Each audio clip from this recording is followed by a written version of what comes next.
I think obviously we missed Jared a ton, but we just needed to play off a little bit of rust, so to speak, get through the emotions of a tough Miami trip, and just kind of figure out a way. Credit to the guys for figuring it out, but we know we've got to be better. 0 fast break points in the first half. Got scored by 12-3 in the break second half. How much of that was turning up the defense? It was the decision, to defend, and that defense always starts with transition defense. Early on in the game, we just allowed too much free-flowing basketball. We weren't physical enough. I thought, we were hesitant. That's why we picked up fouls, and we had a bunch of guys in foul trouble early. We weren't puckered the way we needed to be puckered. Halftime, I thought we did a good job, better job. And then typically like we do in the fourth quarter, we were smothering. So, it took us a while to get there, but eventually we got there. We've been asking you about Karras at every game, but I think you mentioned 31 points tonight. I'm not sure how good was Karras in the game tonight? Karras was awesome, and again, that's what we know he's capable of. It's what we need from him. And just again, I don't go without saying, and can't not mention like just the little things that he does that a lot of times people don't see, and the sacrifice that he continues to make just to do what's right by the team. We're very fortunate to have Karras with us in a bunch of different ways. 16-point comeback tonight. You had a big comeback in Boston last week. Before that, you had a comeback with the Bigs. Kind of what do you take away some of these comebacks that you guys are going right in the line? Kind of rally out. We make adjustments, and the guys are figuring it out. But again, we know who we are and what we're capable of. And as ugly as things get at times, our guys don't quit.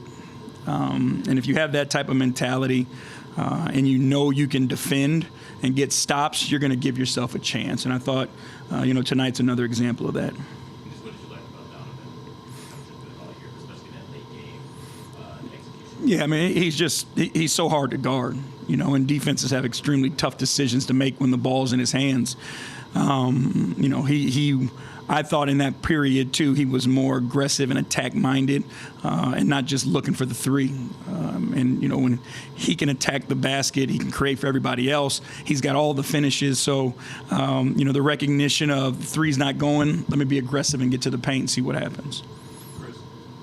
Chris Fedor, Cleveland.com. Hey, J.B. What's up, Chris? What did it take for you guys to turn it around after such a bad start?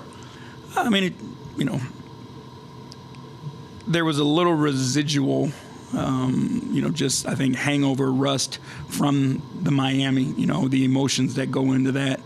But this group all year long, when the odds have been stacked against them, have continued to just fight and scrap. When you can, again, defend the way that we're capable of, we know we can go to the bank and get stops. And that's great credit to have. And then your offense just has to kind of figure it out and flow from there. But, we've got offensive players who can score. But we give ourselves a chance every night when we guard. When we don't, we put ourselves in a tough spot. You went with Robin as the extra guy in your rotation tonight. What went into that decision? Just trying to continue to put some size out there. Obviously with Jarrett being out, we are limited with size. And I thought, Rolo was good. I thought he played hard. He got some extra opportunities, got some tips, those types of things. He does a great job of protecting the paint.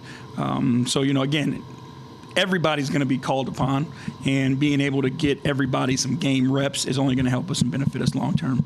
Throughout the game, from the first quarter to the fourth quarter, did you change Evan's responsibilities on the defensive end? Yeah, we personnel in particular, we had him start to be more aggressive with Rozier. Rozier had it going, so we wanted to try to trap him and get the ball out of his hands. And I think he did a good job of that. His length made it difficult for them to make the next pass out of the pick and roll. But I thought we did a great job of slowing him down and kind of cooling him off. Ricky's been around a long, long time, so he didn't need a game like this per se, but he hasn't had a game like this since coming off the injury. How important was that for him, and what will that do for you guys if you can get that from Ricky? I mean, obviously, it takes us, a further step. When Ricky's playing comfortable and playing his style and his game, the momentum shifts in your favor.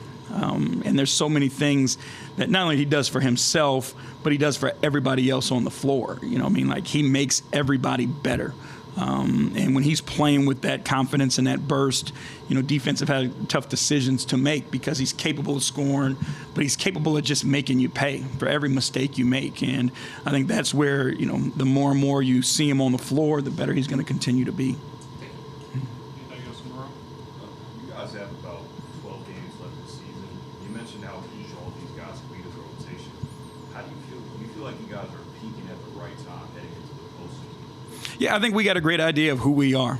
I think we have a great understanding of who we are when we're at our best, and we know how to get there. What's our learning curve is how consistently can we be there. And I think, having an understanding of what makes us successful is the beginning of it. Now we just have to continue to maintain that and continue to make this push. Thank you.